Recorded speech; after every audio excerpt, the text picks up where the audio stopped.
Bismillah ar-Rahman ar-Rahim. Assalamu alaikum wa rahmatullahi wa barakatuh, and welcome back to Pharmaceutical Chemistry 2 course.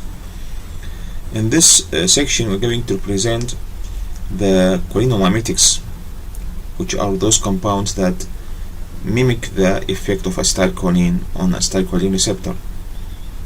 We will also discuss the drawbacks of acetylcholine for being used as a clinical drug, and we will study also the SAR of acetylcholine and how we can improve acetylcholine properties to make a suitable compound for clinical uses.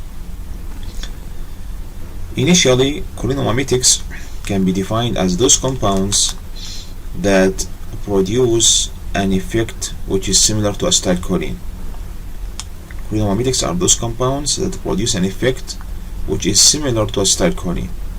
This effect can be produced by either of two mechanisms. The first mechanism involves a compound which can bind directly to the receptor. So if we have a compound that can bind directly to cholinergic receptor and induce the effect, so this compound is called a cholinomimetic, but because it gives an effect which is mimic or similar to acetylcholine. The other group of cholinomimetics are those compounds which also produce an acetylcholine effect, but by using another mechanism, which is by inhibition of acetylcholine digestion. As we know previously, acetylcholine, when binds to its receptor,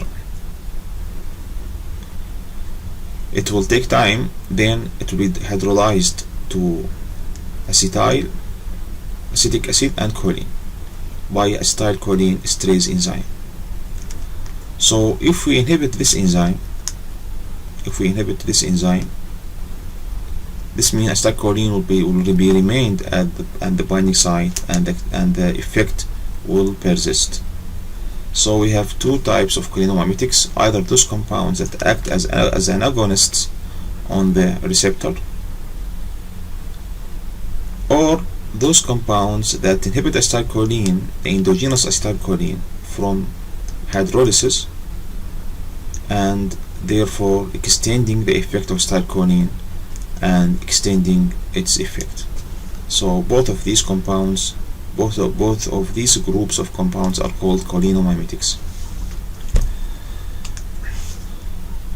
Acetylcholine is important neurotransmitter.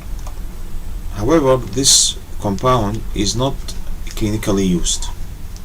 We have no formulation for acetylcholine for clinical uses because of certain drawbacks, major drawbacks in this compound. First, this compound is non-selective, means it will activate nicotinic and muscarinic receptors, and there is no subtype selectivity, so all the receptors will be activated, and this will produce a huge set of side effects. The second problem with acetylcholine is its poor absorption. The molecule is ionic molecule. It has this quaternary amine group. Therefore, the absorption through the GIT is very interrupted.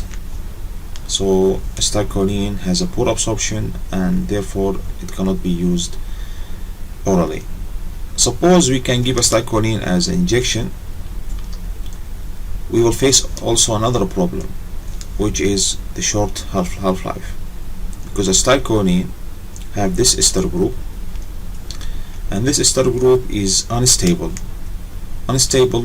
in acids, like for the stomach, and also unstable in the plasma of the human body, because the plasma is rich in esterases. Those enzymes, esterase enzymes, are present in the plasma as well as in the liver, and they can easily digest the ester group, and this digestion of ester group will lead to loss of acetylcholine activity.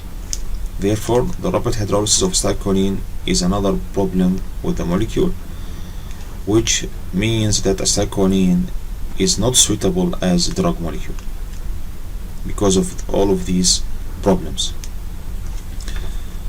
Acetylcholine or cholinomimetics are used clinically for many aspects. For example, they are used post-surgically, after surgery, to stimulate the GIT and urinary tract, because due to the use of some compounds during the anesthesia, the smooth muscles of GIT and urinary tract will be paralyzed, and after surgery we need to activate those muscles again, and we used also a cholinomimetics. So beta-nicol is a compound which is used post-surgically to stimulate the smooth muscles and induce their contraction, and so the muscles can restore their activity. Also, we have another use of cholinomimetics, which include the glaucoma, which this is caused by an increased intraocular pressure, and we can use cholinomimetics to reduce the intraocular pressure by relaxing the muscles in the certain channel in the eye, and those compound which relaxes those channels will lead to reduction of the intrahumor of the eye. Such compounds include the pilocarpine and carbachol, and those compounds acting on M3 receptor also. M3 means subtype 3 of muscarinic receptor. Cholinomimetics also can be used to enhance cognitive function, especially for the Alzheimer's patients, through action on M1 and M4 muscarinic receptors. Example, xanomeline is a compound which can be used to enhance those subtype of muscarinic receptors. Also, cholinomimetics can be used to stimulate nicotinic receptors in the neuromuscular junctions for the skeletal muscles, and can be used therefore to treat myasthenia gravis, a case where the skeletal muscles suffers from weakness due to problems in the neuromuscular junctions, the nicotinic neuromuscular junctions. So all of these can be regarded as uses of cholinomimetics. We have other uses also, but we will restrict to these points.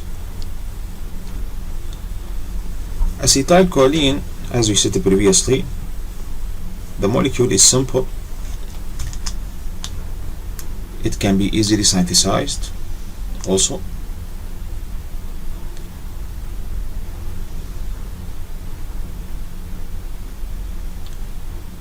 Here we have this ethoxide, indoethoxide, which can be reacted with trimethylamine to form a choline molecule, and this choline can be esterified using acetic anhydride. This is the simplest acetylation compound used, acetylation reagent used in the lab. So we use acetic anhydride to esterify this alcohol to produce acetylcholine.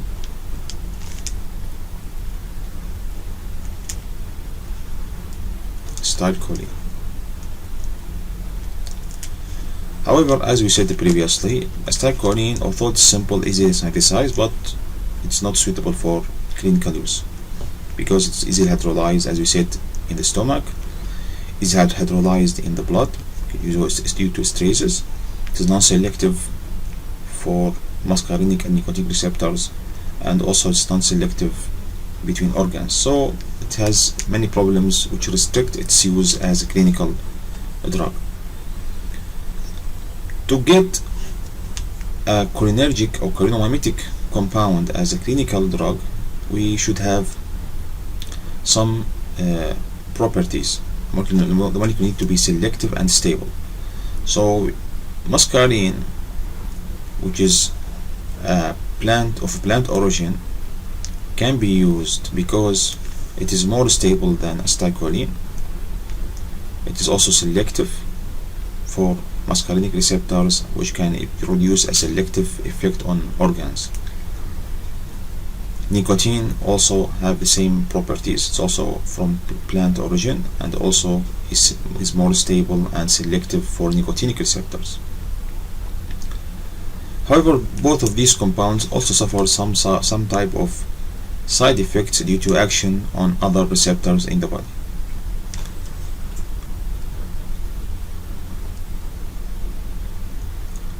Acetylcholine, as we said previously, it's non-selective. This non-selectivity of acetylcholine is attributed to its higher flexibility. The higher flexibility of acetylcholine means non-selectivity. Although acetylcholine has many conformations, as we can see, but each conformation is specific to a set of acetylcholine receptors. I mean, certain conformations are suitable for binding muscarinic receptors and certain conformations are suitable for binding nicotinic receptors. So the conformation of acetylcholine which binds muscarinic receptor differs from the conformation that binds nicotinic receptor, although those conformations belong to the same compound.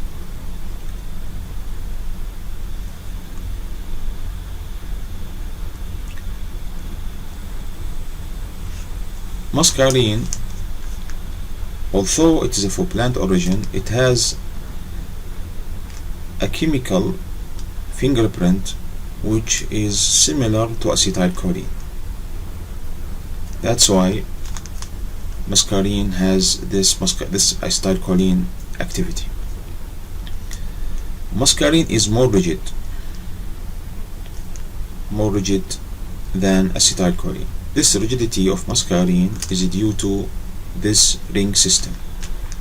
This ring system, which restrict the conformations that can be attained by muscarine. So, as the compound becomes more rigid, the number of conformations will be reduced, and therefore the selectivity will be increased. Therefore, muscarine is more selective than acetylcholine. Other compounds which are similar to muscarine, which have also intrastructural rings, those compounds also are more selective than acetylcholine. So as long as the compound has a rigidity in conformations, it will be selective. So muscarine is rigid and it's selective to muscarinic receptor, and we can see that the distance between the ester oxygen and the quaternary nitrogen in muscarine is also suitable for binding muscarinic receptor, because it's around 4.4 angstrom, as we said previously. This distance between ester oxygen and quaternary nitrogen determines the spectrum of activity of this compound, whether it's toward muscarinic or toward nicotinic. So locking the structural conformation, as we said, it will improve the selectivity of the compound by reducing the number of possible conformations.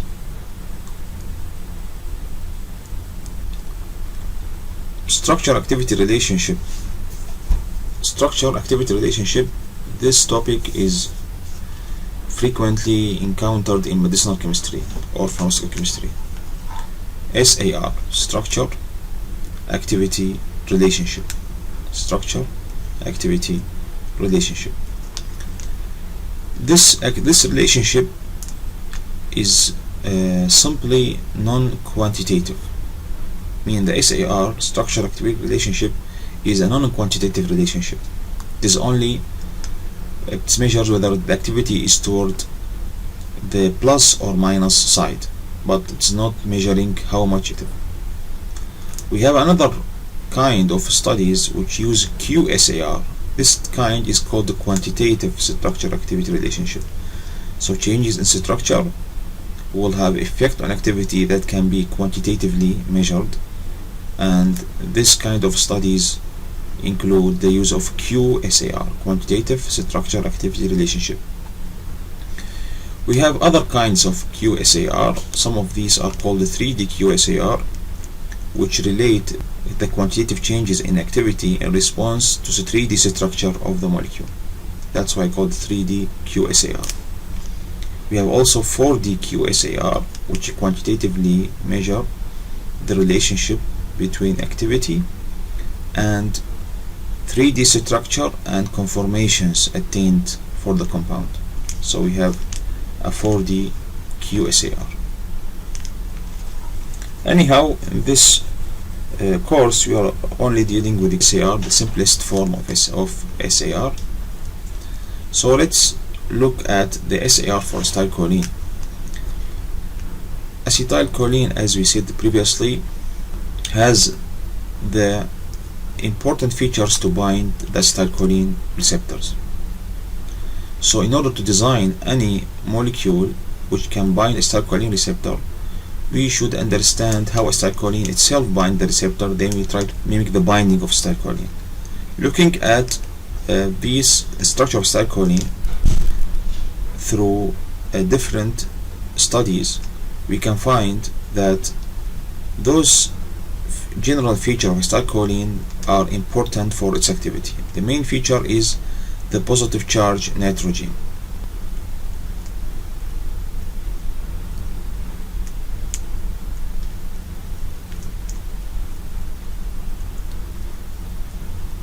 We have this quaternary amine. So the positive nitrogen, the positive charge quaternary amine, is very important for activity of acetylcholine. Precise distance between nitrogen and ester group, which is called the ethylene bridge. This bridge, the ethylene bridge, is very important for acetylcholine activity.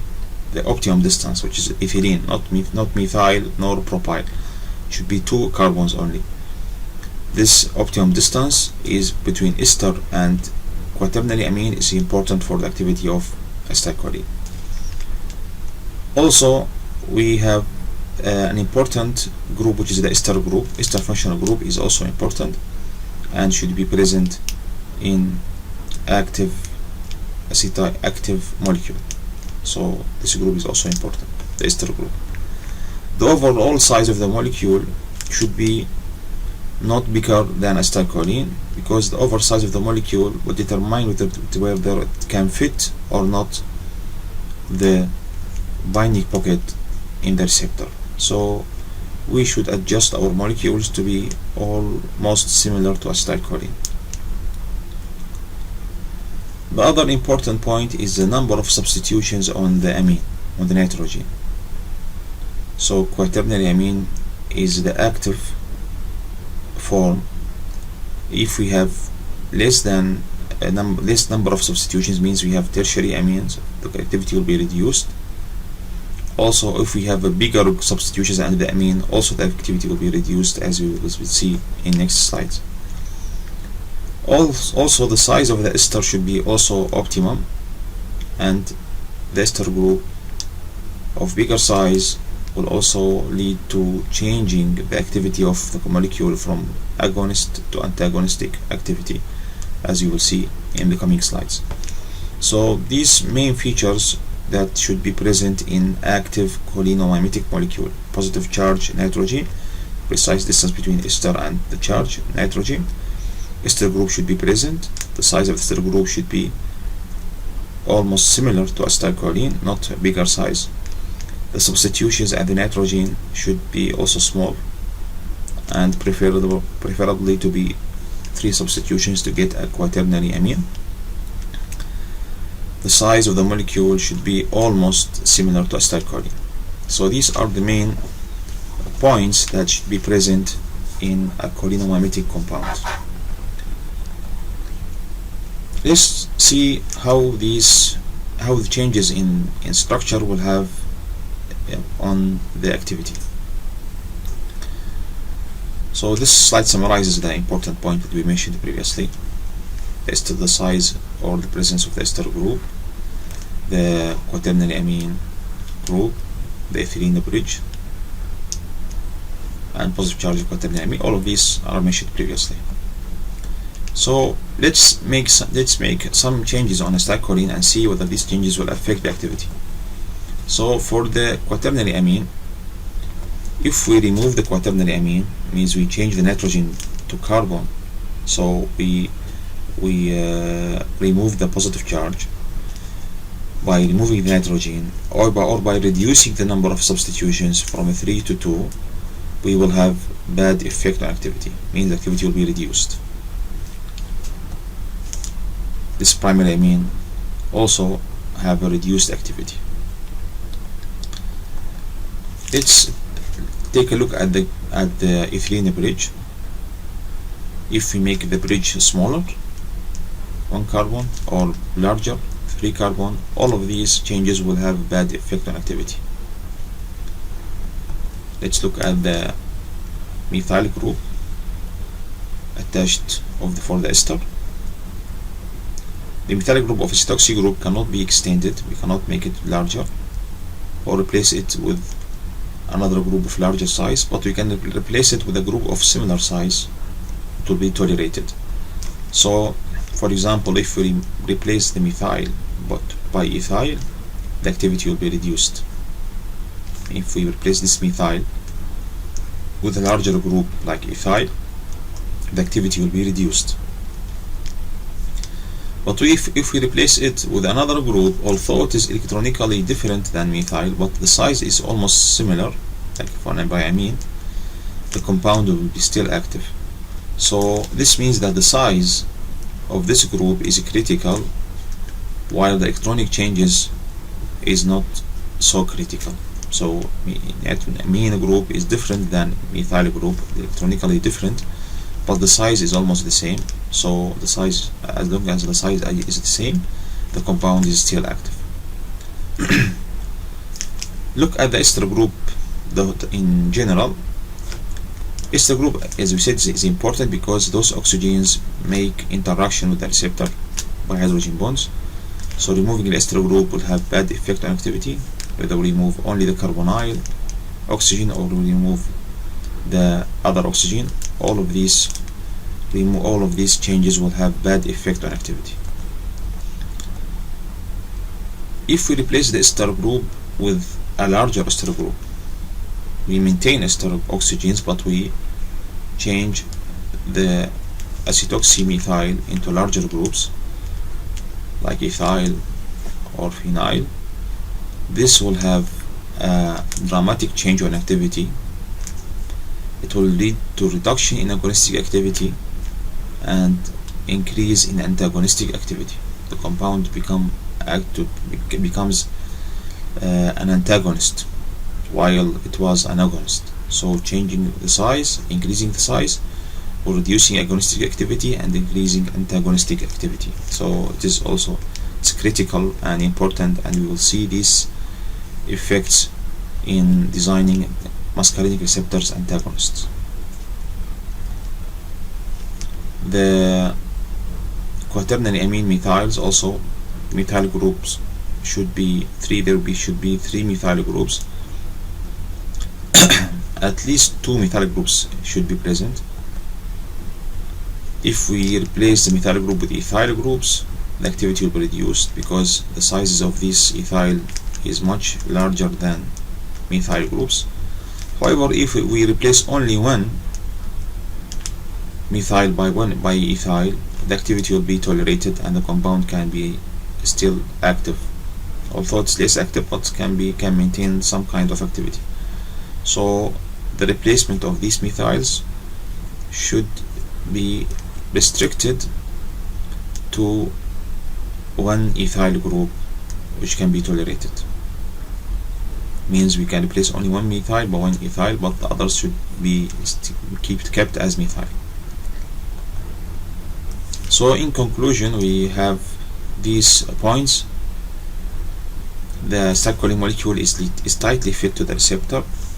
3 methyl groups present in the molecule are fit to hydrophobic sites in the receptor. Ester group maintain interaction with the receptor. Quaternary amine is important. All of these are conclusions from SAR without any knowledge of the type without any knowledge of the detailed structural features of the binding site. We got all of these conclusions by studying acetylcholine derivatives using SAR.